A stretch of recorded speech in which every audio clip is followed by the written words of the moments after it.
Good morning. I'm Kristi DiPaolo. I'm an attorney at Berwitz DiTata. We are an estate planning and elder law firm, and we practice all areas of estate planning, estate litigation, Medicaid planning, Medicaid applications, special needs planning, and guardianships. I want to welcome you today to my series Coffee with Kristi. And today I'm going to talk about the importance of having powers of attorney, healthcare proxies, and living wills. And the intent for this program is I'm going to give you a little bit of information and then leave it open at the end for questions. So if you have any questions, just put them in the chat and I will answer them at the end. Okay.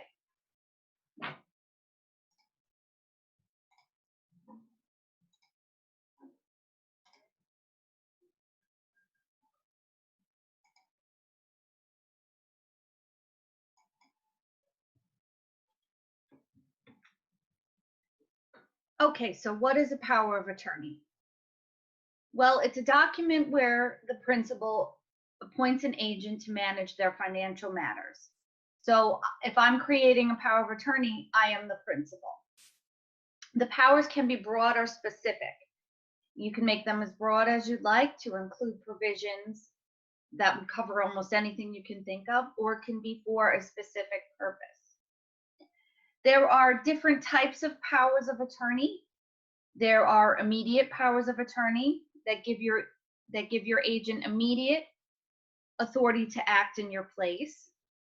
There are durable powers of attorney, which become effective upon signing and survive any incapacity. And there are springing powers of attorney, which only become effective upon the happening of a specific future event, such as your illness or incapacity. The most common powers of attorney that we draft are the durable, which are effective upon signing. A power of attorney expires on death. Once you pass away, the power of attorney ends with you. And the principal can give an agent as much or as little as authority as they deem appropriate.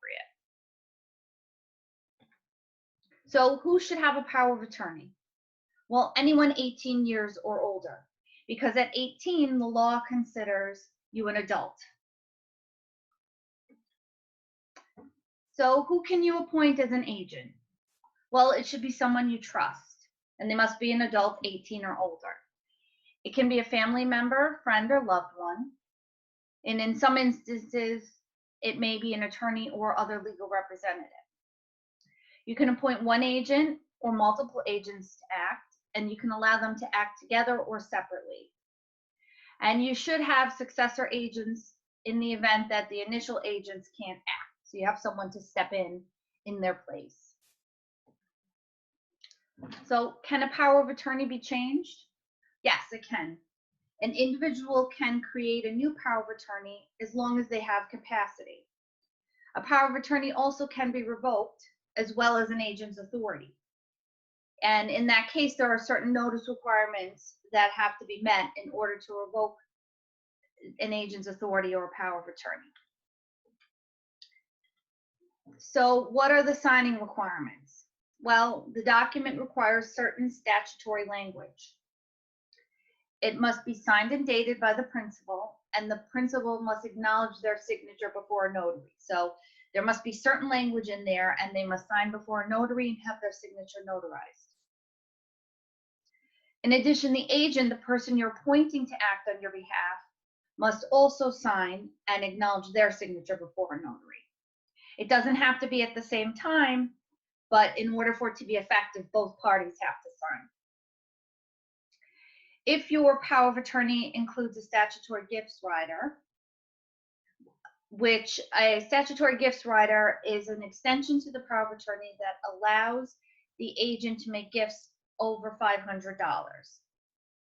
And in the elder law world, it's most important when you're doing Medicaid planning. It gives them the authority to make gifts to establish a Medicaid plan.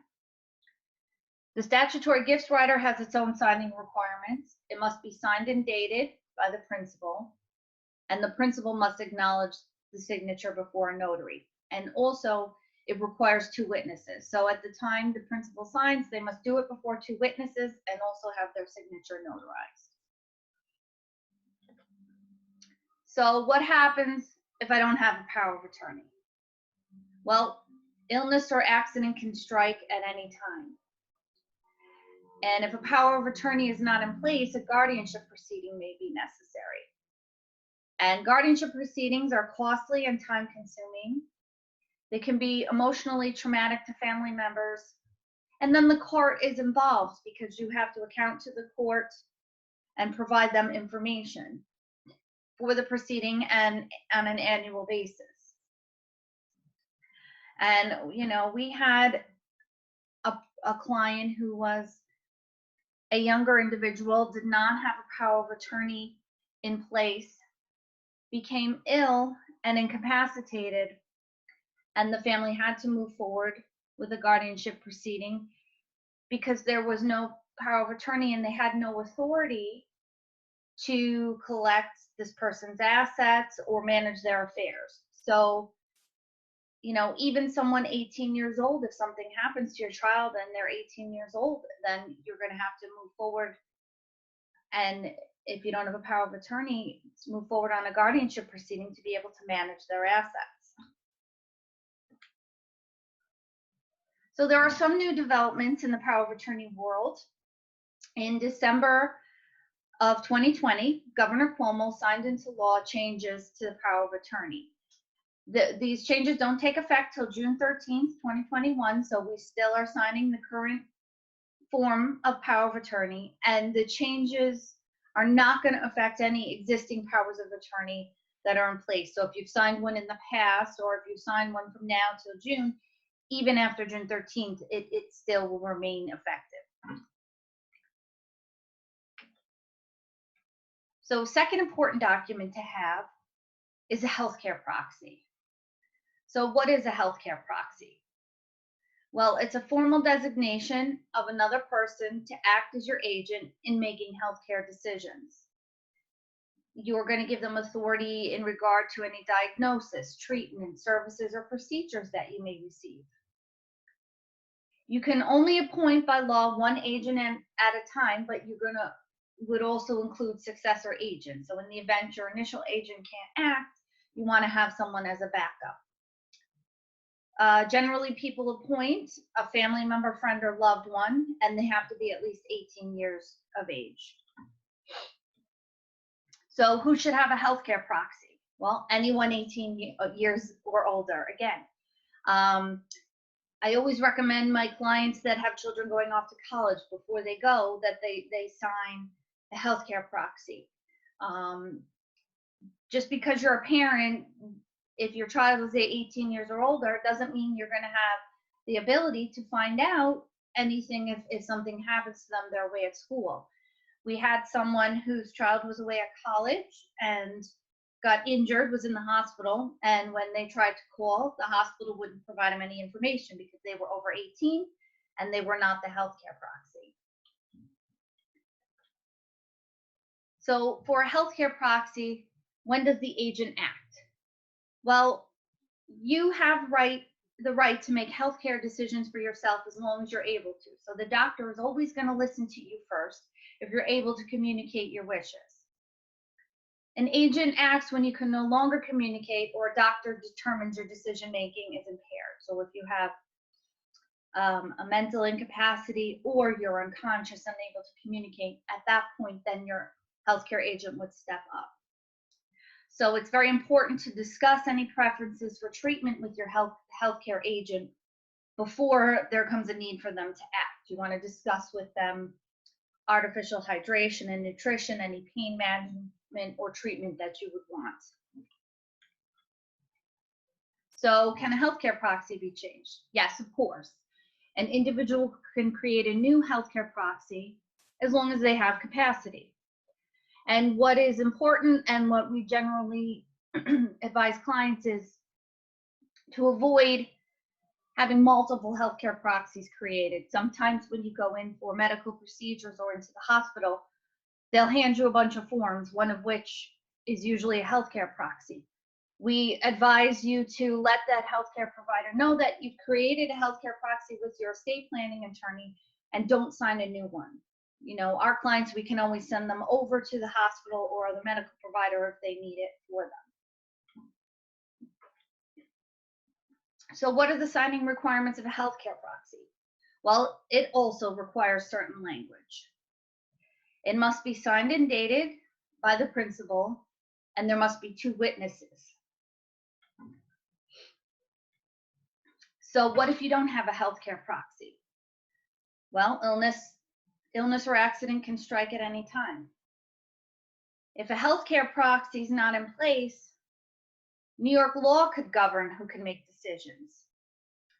There's something called the Family Healthcare Decisions Act, which applies to patients in hospitals and nursing homes who haven't appointed an agent or have lost capacity to make medical treatment decisions. In that case, that law outlines the order of individuals who can make decisions on your behalf.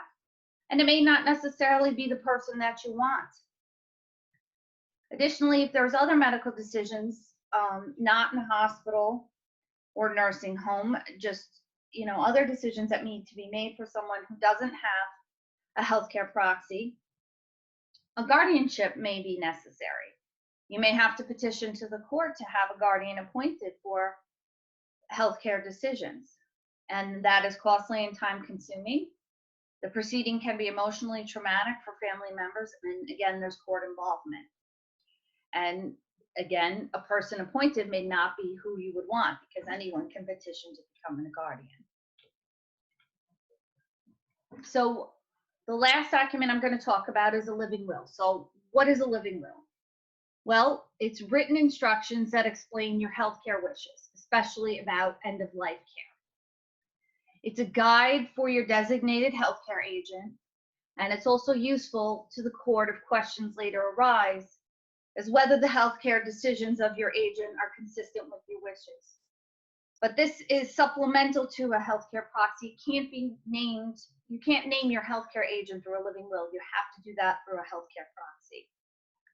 And a living will is only effective when you're unable to make your own decisions and your doctor confirms you have an incurable condition. And the living will has signing requirements as well. It must be signed and dated by the principal before 2 witnesses. So that was my brief overview of these important documents.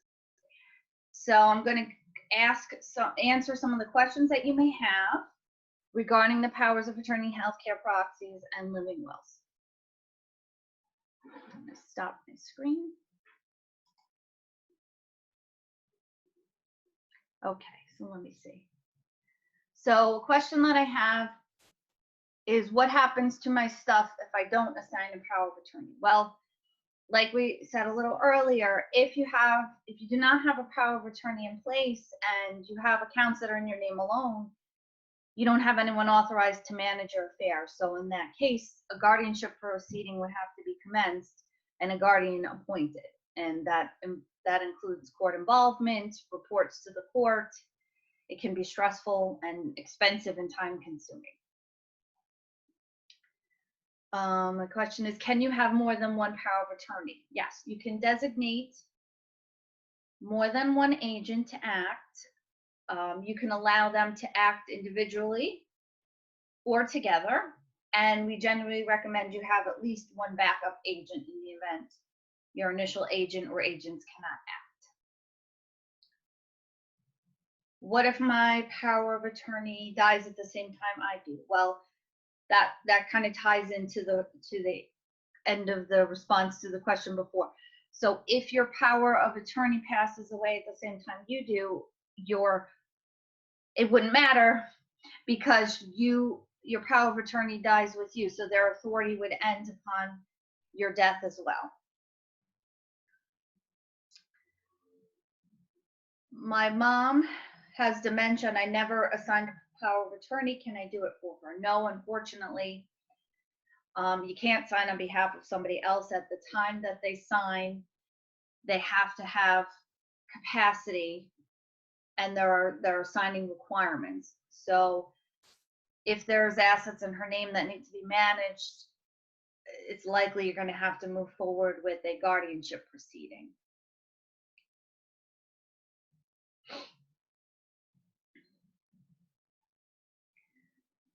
If I have a power of attorney, why do I need a will? Well, as I said a few questions ago, your power of attorney is only valid during your lifetime. Once you pass away, your power of attorney dies with you. It isn't valid anymore. So a last will and testament outlines what's to happen to your assets after you pass, and it names an executor, who is the person who is going to gather all your assets and distribute them in accordance with your will.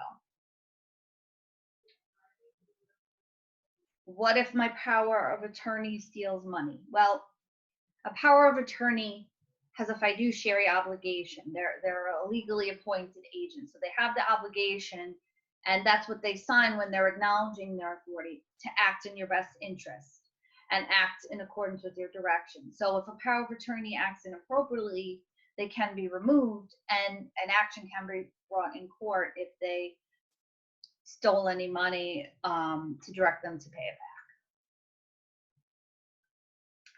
And this question is in regard to a healthcare proxy. If my child gets hurt and they're away at school, the doctors will talk to me, right? No, unfortunately, and that's kind of one that has to tie in with the story I told earlier. If your child's away at college and they're 18 years or older and something happens, the doctors they're not going to talk to you, because your child is considered an adult and you don't have the authority to speak to them unless you're designated as the healthcare agent. So it's very important, and it's recommended that if you have children going off to school, once they're 18, have them execute a power of attorney and a healthcare proxy to designate who they would want to manage their affairs, so that if, God forbid, something happens to them while they're away at school, you don't have to move forward on a guardianship proceeding, and the families can be involved with their care.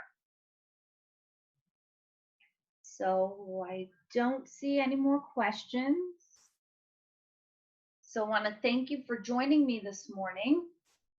And if you have any other questions, you can always give me a call at our office at Berwitz DiTata, and we can help you prepare these important documents. Have a great day.